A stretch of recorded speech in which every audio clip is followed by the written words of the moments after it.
Well, friends, I am so excited because I have a new friend, Valerie Ellis, here today. We are going to be talking about a fun, amazing book that she's written. We're also going to be talking about just discipling our kids and pointing them to Jesus. But we'll start. First of all, welcome, Valerie. And why don't we just start by you sharing with us a little bit about yourself? Okay, thank you, Trisha. I'm so excited to be here. I am a children's book author. I am a mom of two boys, 13 and 10. No, he just turned 14. Oh my goodness. I I have a 14-year-old boy also. I'm sure we could like talk the whole episode on 14-year-old boys. That It's could a be the whole topic thing. for sure. Yeah.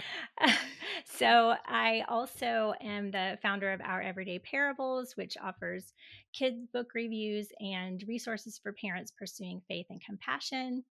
Um, in other lives, I've been a fourth grade teacher. I write grants for nonprofits and just stay busy here in my Houston community with my husband Josh and my family. I love that. Okay, so we're talking about a special book today. So tell us a little bit about your new release. And it's so fun because if you have a boy under the age of like 4 and you've been like, I don't even know where to begin because all this child wants to do is play with cars and trucks and it's not interested in sitting down with books. Valerie has something you're going to love. So why don't you start by sharing? Yes, so I'll start the story with the 14-year-old boy, and Okay. when he was 2 or 3, and he only wanted to read books about cars, pretty much. Sometimes books about animals, but he was super into vehicles and basically made me learn all the names of all the trucks. And I would come home with these Bible books and these sweet books, and he would just close them right up. And so just by thinking about how could I connect with him and loving books, I got this idea to playfully include cars in the Bible. Now you're probably thinking, that's just not right. And I am very I am very I love being true to the Bible. I love God's word. And so I was like, how could we work this in a way that isn't changing the story? So Let's Go Bible Adventures, I'll hold it up here, is a Bible storybook with 40 stories that talks about God's love and care and how God's love never changes, though our circumstances do. So it asks silly questions. It says things like, okay, so here's Jonah's predicament. And did God save Jonah with a submarine? And then the kids get to be the smart ones and they get to be like, no, no, no. And you turn the page and then you see the story of Jonah. It's all in rhyme and it has fun facts. And I'm very, very excited about it. Yeah, so let's talk about some of the vehicles that you use in the book because it's so creative. And you're right. So my 3-year-old grandson, I visited him in Europe. They're missionaries over there for 3 weeks, and then they were here for 3 weeks. Mm. So I've been spent a lot of time with Mhm. cars and trucks. And what are some of the vehicles that you use? Because you're right, that age is like that's what they're interested in, that's what they love, so I can't wait to hear some of the vehicles that you used. Yes. So we have a lot of the favorites in there. Of course, we've got garbage trucks, which I Yes. still have memories of flagging down the garbage truck with my kids. And you just can't miss that moment. Whatever you're doing in the morning, you have to drop it and go wave to the garbage trucks. There is a backhoe, very important element. But we also have things for kids who maybe aren't super obsessed with cars. So there are hot air balloons, and there's a submarine, there's a rocket. Being from Houston, that was an important one for me to Yes. work in. And, pretty much I've tried to work in all of the big ones. So we have not repeated a vehicle, and there are 40 stories. So, Wow, 40 stories, and that's a lot, and mhm. I know when you're sitting down, I mean, did you have a hard time, like, figuring out what stories you wanted to use? Are there the all-time favorites? Or how did you go about deciding which ones you wanted to have in there? Right. So when I got the vision for this book, I didn't know anything about. I mean, I loved kids' books and reading them with my kids, but I didn't really have an idea of like what I wanted the overall book to be like, except that I knew I wanted it to be very special for families to read together. And so it's actually started with 4 stories, and I thought, well, let's use some of the lesser known ones because, my kids were by the time I was finally writing it, my kids were starting to learn the familiar ones. But I really got a lot of encouragement, and I know you have a lot of writers listening. So I Mhm. got a lot of editors' input and just critique partners, other parents who really stretched me to include those more familiar stories. And also I had a friend who was like, let's not repeat any vehicles. We can do it. Yes. Friends helping me brainstorm vehicles and going back through my kids' old truck and car books and just thinking like what else do kids love. So it was, definitely a process. It's easy to look at it now and see it as a finished product, but there were many iterations, uh, just trying to zero in on what kids and parents would find helpful. Yeah, and I think sometimes we think like these familiar stories because we live in the Bible Belt, like everyone should know them. Mm, But I found like even in the Bible Belt, because I live in Little Rock, Arkansas, a lot of people don't know the familiar stories. I was mentoring teen moms at a teen mom support group for many years here. And I was talking about the Christmas story once, and we were talking about the wise men coming and they're coming to see Jesus, born to Mary, who's a virgin. And they're like, wait. Like she was really a virgin? And I'm like, yeah. And they're like, now, how did she have a baby? And I was shocked. They said, "You is that those little statue things that my grandma has on her TV at Christmas? There's like a man and a lady and a baby." And I was like, how can we live in Little Rock, Arkansas, and people not truly know the Christmas story? So I love that this book there can be, kids that your kids would probably know some of the familiar stories, but also this might be the first time they're hearing about them if they're young. Or there can be neighbor kids over like, I just want to read the card book, or birthday gifts you could give to mhm. people. Just thinking of my teen mom support groups, that this would be a perfect book to give them um for their kids when after their babies are born. And then the mom's sitting there reading the stories with them. And I think so many times we just assume, especially in our country, that people know these stories, Right. even the familiar ones, and they have no idea. So I love that you have some familiar stories, you have some that aren't so familiar. So I would just love to hear like what has the feedback been now that more people have read it and people are getting excited about it. What kind of feedback have you gotten? Well, I was delighted. I just returned from a conference and where I got to sign some books. And at the time, it wasn't officially out yet. And so, Yes. very few people had read it. And so, I was getting a lot of great feedback. But the most precious thing was when my friend who was with me at the conference, she had picked up a copy and took it home to her 4-year old. And she's texting me pictures of Oh, I him love that. just giggling and smiling, reading the book. And finally, she texted me and she's like, okay, he told me, Mommy, stop taking pictures and let's finish this book. He loved it so much. And that's like the best feeling because that's your target audience. The best Absolutely. feeling that it's exactly doing what you want, and the relationship time. Like the joy when a child brings a book to you and wants to sit there and read it, like that's something you'll never forget or never regret that time Right. together. So first of all, yes, the kids are learning the Bible stories and it's fun and creative and it's cars and it's all Hmm. these transportation, but those moments, mommy, put down the phone and read Yes. these stories to me. Those are the precious times. I mean, my oldest is 35 now. And I could still remember laying side by side Mm, in the bed when he was 2, like, reading Bible stories, and now he has 4 kids. It's yes. just a time that we will never, never regret. That's right.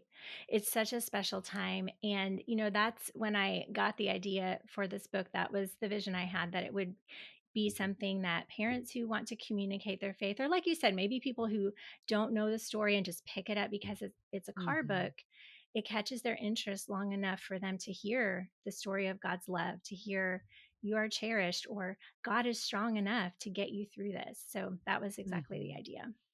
Yeah, and while the kids are, probably gonna be at first more interested in the cars, Hmm. we never know how those messages talk and speak to the hearts of the the people that are reading the stories, maybe it's a mom or dad or grandma, and that's the exact message that they need to get to. And I just love that, you know, in being part of God's kingdom and doing the creative work God's called us to do, it is impacting so many people out Mhm. there.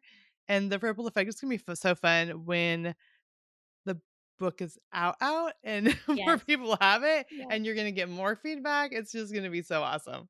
I'm excited. And what you mentioned reminds me of two features I really love about the book that Tyndale was great with including. They've been great to work with. And one is that each story has the Bible reference. So if parents Mhm. want to learn more, or let's say they're reading the story and something catches their attention, they can go back and learn more about the story. And then as kids get older, also look up the Bible stories as well. And then there's a refrain at the end. So, like you said, some kids are going to be interested in the cars. There are fun facts in there, and a lot of them have to do with the vehicles, but there are these refrains at the end, like, Jesus loves me, this I know. We're on an adventure with God, let's go. So they all end with, we're on an adventure with God, let's go. And that's the kind of thing that even if a child is just choosing it for the backhoe and the helicopter, that will stick in their mind. And, it's my prayer that later in life, that will be something that comes back to them. I love it. Well, I've already pre-ordered 3 copies, Thank because I you. have a grandson I mentioned is 3, and then I have a unofficially but great-grandson. It was a teen mom that I mentored. Mm, Her daughter's now 20 and has a baby, a little boy. He's just 4 months old. Got one for him, and then another friend is having a baby boy. We just had the gender reveal, which is also a new thing. yes. A gender reveal. So that's going to be a gift when he's born. I'm going to give it to her. So I've already pre-ordered. They're waiting there on Amazon, which I will mention. Um, Anytime you have a chance to pre-order books for authors, it is so helpful for them to get the for the sales numbers and for the publisher, like, oh, this is something that people really want. So I Yes. want to encourage that too. But another thing is a book like this, when I always have a gift closet. So when there's baby showers or when there's birthdays that you're having to go to, it's first of all, it saves so much time having to do runs to Walmart or Target or whatever to buy gifts. And second, you have exactly what you know will bless the kid, the child, bless the family. And so I'm probably gonna get some more copies after it comes out and put them in my gift closet. And it is so helpful whenever there's a birthday or Christmas or Easter, which is another time that I Mhm. always love to give Christian books and resources. It's because we can spend money on candy and stuffed animals, or we can give children something that will really just be a cherished keepsake book. And now that I mentioned that my kids are older, I have 10 kids, but the 3 oldest are in their 30s, 35, 32, and 30. I was cleaning out stuff and going through stuff, and I'm like, okay, who wants these books? Yes. I kept some for grandkids, but they're like, no, I want this one. I want Yes. this one. And sometimes it was the books that I never expected, that Mhm. there's just Yes. like the simplest thing that they just love and cherish. So Yes. these truly are something that just those memories, and it's going to be something that they're going to want to keep and have on their shelf and someday have their grandkids, your grandkids read. I mean, it's amazing. Yes. Books are so powerful. And I also love to give Christian books at Easter. People, tend to be more open at that time as well. Mhm. But even with my own kids, like you said, books create such memories. And when we start them young on a book, the book can actually outlast the age limit. So there are books that I've started my kids on when they were younger that they still pick up now. Whereas I know that if I had given it to them now, they might be like, oh, that's too young for me, but they have such good memories with it that they tend to Mhm. keep reading it. So I love that. Yes, and talking about book, let's talk about everyday parables and just your heart behind that, because I mean, I think you and I are the same. Getting books and resources in people's hands are it's creating the memories. It's the cherished time together, sitting side by side, or sitting with a child on your lap, or um you never will regret that time spent. And I Mhm. love that you are just making a way for people to know about books, know about resources, really speak to the heart of parents. So tell us about kind of why you started that and what your goal is with our everyday parables. Yes. So, whenever I talk to Christian parents, not whenever, but often I'll hear things like, "Oh, I wish that we had more Christian books. There just aren't that many." And, being in this world and loving books and seeking out books for my kids and just being a book lover, I know that there are so many, but it is hard to get the word out. So I am grateful for the opportunity to have our everyday parables, to get to review kids' books on there and just spread the word about how many great books. I mean, because you're an author as well, and your listeners probably know that too. But, I want people to know about the resources that are available. And then we also help families dig into the book. So, whether they be Christian books, which we do talk a lot about that on the website, or general market books that we could talk about a Christian theme. So we really feel like, we know kids are not always going to be in a Christian context, and we want them to be able to see God and understand his precepts through a lot of different things, through nature, through just everyday experiences, and through books that might not directly point to God, but we can take a lesson from it as parents. So we help parents develop that skill and dig into books or just everyday moments. You're out at the beach and I'm dreaming of the beach because it's colder than normal in Houston. Yeah, I know. And your um, parents so close to Galveston, which we love. We love going down to Galveston, yes, and yes. yeah, So yeah, you're out at the beach and there's the sand, and just saying something like, God thinks of you more than all these grains of sand. His thoughts toward you are precious.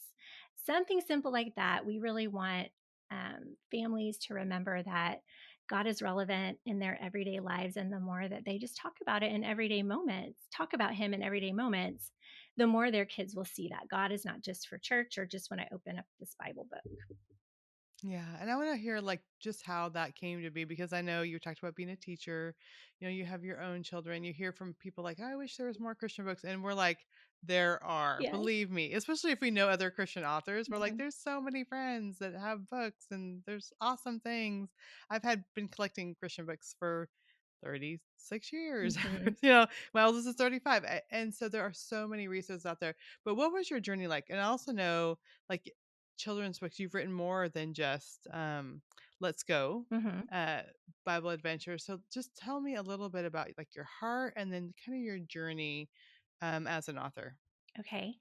So, my heart behind our everyday parables, I have to be honest, though I'm a teacher, I'm not the most organized, structured person.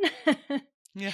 So, when I was thinking, like, what resource could I provide to parents, the everyday moments just seemed to fit because I knew I wasn't Hmm. the kind of person that was going to, even with my own kids, necessarily stick with a curriculum and finish something from start to, from beginning to end, Yeah. but that I could work in. I love analogies and I love making connections with things. So I knew I could work that in and just help parents like pay attention to what's around you, what God is speaking to you in your own life, and communicating that with your kids, kind of based on Deuteronomy 6, like as we Yes. go along the road, as we get up, as we lie down. And so that's really my heart behind it, kind of born out of my lack of maybe organization, but um, toward a good end. And then, like I said, I had not really thought about um, becoming an author or anything like that until I got this idea for Let's Go Bible Adventures. And when I started learning about publishing and everything that was involved, I was honestly like, I don't know if I want to do this. And so my sweet husband, he hears a lot of my complaints. So I would just like lament to him, like, it's so hard. Like, I have to get on Instagram. And I had just pulled back from social media and just like, I'm lamenting. And, sweetly, but honestly, he said, you don't have to do this. And I was Mhm. like, "Well, what are you talking about?" He's like, "Well, my brother, he wrote this book and then he realized what was and he just finished it, put it on the shelf, and it's for him and his family and he's happy." He's like, "You don't have to do this." So I did think about that for about 5 seconds and I was like, "But I have to because this book, I need to put it in families' Well, so hands, that shows you something, right? If it's like still in there. Yeah. Right. So I was glad he said that because it was a reality check. And so, my journey just looked like a lot of people's journeys, just going to conferences and just learning as much as I could. Um, and then finding an agent. My agent's amazing. And so, whenever we finally put Let's Go Bible Adventures out on submission, I had a couple other ideas for books. And so she just put those out there as well. So I also have Share the Joy, a Christmas Lift the Flat book, which came out in October 2023.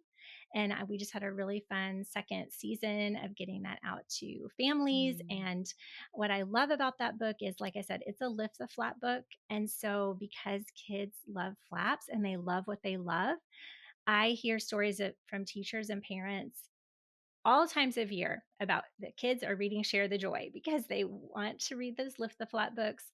And, even sometimes I'll go by my local library in the summer and be like, "Oh, I wonder if I could take a picture with Share the Joy here at my library." No, I cannot because it is checked out. I love it. So I love it. Kids are loving it. And it's all about kindness and generosity. So basically, Jesus was the greatest servant of all. So how can we celebrate his birth by serving Mm. others? But for the 0 to 3 crowd, right? It doesn't go super deep, Right. but that's the message behind it. And then in October, I have a devotional coming out with Waterbrook that we haven't really announced yet. So can't say too Okay, much about well, you're gonna have to come back and tell us that. when the time is right. I will too.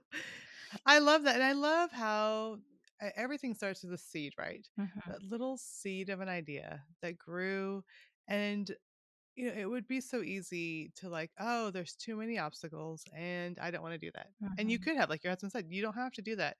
I remember when I was first becoming an author, I think maybe I had my first book published. I was out to a Christmas dinner with my husband.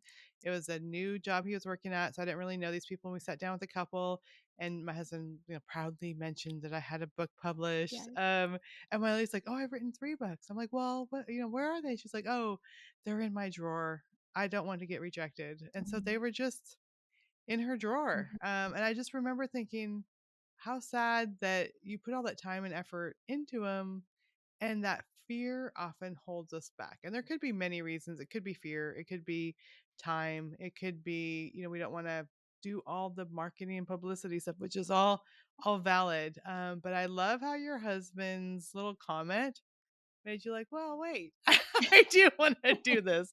And I think that was a seed of, I mean, it's the seed of growing our faith that God can use it, mhm. even if it's taking us out of our comfort zone. And I think right now, my daughter I mentioned is a missionary in the Czech Republic. I have 2 other daughters, missionaries in Poland, which they did make it back Amazing. from Houston. Yes. Friday. We had talked last week and they were stuck in Houston, but they did make it back.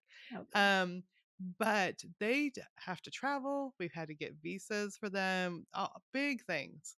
And just from home through social media, we can post something today that can reach someone on the other side of the world without having to go get a visa, without having to get a plane ticket, without having to pack our suitcase, without Mhm, having to do all those things. And so I think while social media gets a bad rap, mhm. it's even in the Christian world from a lot of things for trying to do comparisons and trying to look perfect, and all those things. Yeah. I think it also can be used for good in a Mhm. lot of ways too. So that's my soapbox right now. So I'm glad that you overcame that hurdle Yeah. and that you're getting books published and you're on social media and people are able to connect with you and your books and our everyday parables and all the things.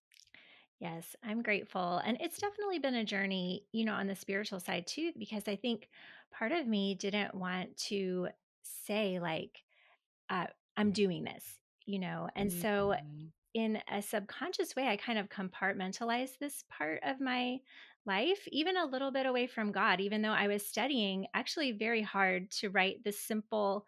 Um, each story in the storybook Bible is 8 lines, but I put a Mm. lot of study into it and wrote, sometimes pages on a story just to get to what I wanted the essence to be.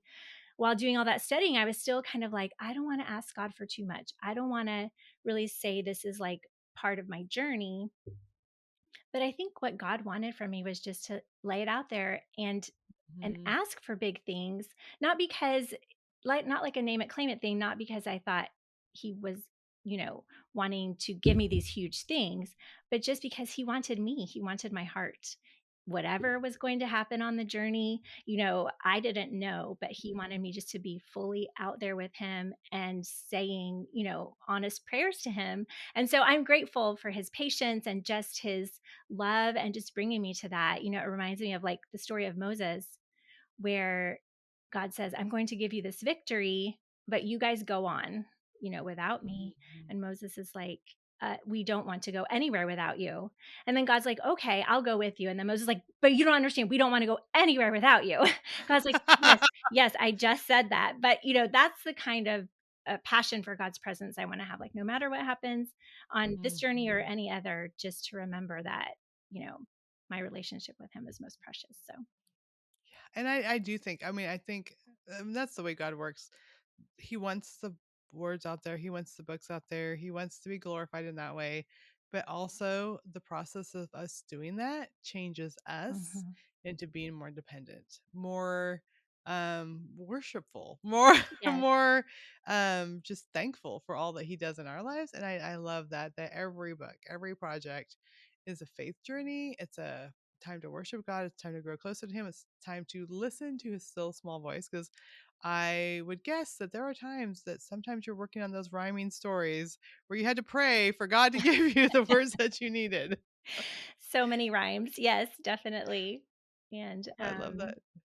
but, just really a blessing to dig into, whether it be the familiar stories or the less familiar ones. And, um, make sure that what I'm saying is not just like what I've heard around, but that we're Mhm. really communicating like what's in God's word, what is the deeper message from each story. So I feel like it's a great introduction, a way for families that to have that fun experience of reading and then get to go deeper. I love it. Okay, so I want you to read one. So pick Okay. one to read. I'm excited. Okay. So I'll read this one. I just opened to it, but I love it because it is a good example. So a lot of times to describe the book quickly to people, we'll say it contrasts modern and ancient transportation to get kids Mhm. interested. But in this story and in several of the others, sometimes it's not ancient transportation that we end up pointing to. It's a miracle of Jesus, or in this case, Mm. an analogy. So this is John the Baptist prepares the way for Jesus, and it says oh, here, I forgot we have video. We So do have here video. is Yes. John the Baptist and a bulldozer. I love it. John preached to the people, God's kingdom is near. Make the paths straight and make all the ways clear. Was John telling people a road should be made with bulldozers roaring to smooth out the grade? So then if I were reading to a child, I'd be like, was that what he meant? Do you think there were bulldozers in the Bible? No, no, no. Let's see. And then we see the full page of Oh Jesus being yeah. baptized, and then a little spot over here. John meant each person should ready their heart, turn from their own ways, and let God's work start. He baptized all those who were choosing God's way, preparing their hearts for what Jesus would say. So Oh. then there's a little fun fact that just tells a little bit more about the baptism of Jesus. And then the refrain is God's truth can cause our hearts to grow. We're on an adventure with God. Let's go. I love it. And it's my hope Oh, that, with those refrains that it will be something that how when kids start to learn a book, then they'll say it with you. And so yes. that's what I imagine happening with those refrains. I love it. Okay, and the illustrations are so cute. They're amazing. They did such a good job. And but that was so fun to see that come to life, because it's all up in your mind, and then you're like holding it and the photos are there. Yes. The illustrations are there. Yeah. Yes, I mean, we're often taught like at these conferences, like don't get attached to a certain illustration style or a certain vision. And so when I went into this, I'm a very good rule follower, and I was like just had a blank mind when it came to this. But then some friends encouraged me, some author friends, like, well, go ahead and think about like what it could look like. And honestly, this looks better than I could have imagined. And I know. Carolina did such a great job. It's a perfect mix of like whimsy and fun, but also realism. It's not cartoony. So I just love what she did with it. So good. Oh, I love it. All right. So this is just releasing. It's super exciting. Like mentioned before, it'd be perfect for Easter coming up. Put some in your gift closet for gifts and baby showers and all the things. But also, I always love to connect my listeners with my new friends that are on my podcast. So, where can people go to connect with you and to keep up to date with all the new books that you're going to be having out? Well, thank you. So, my website's a great place to see all my socials and to sign up for the newsletter with our everyday parables and to see the book. So, it's valerieellis.com. You can also find me on Instagram at I am Valerie Ellis. And then the book is available everywhere. So, I'm very excited. All right. Well, Valerie, thank you so much for being here today and congratulations. My pleasure, Tricia. Thanks so much.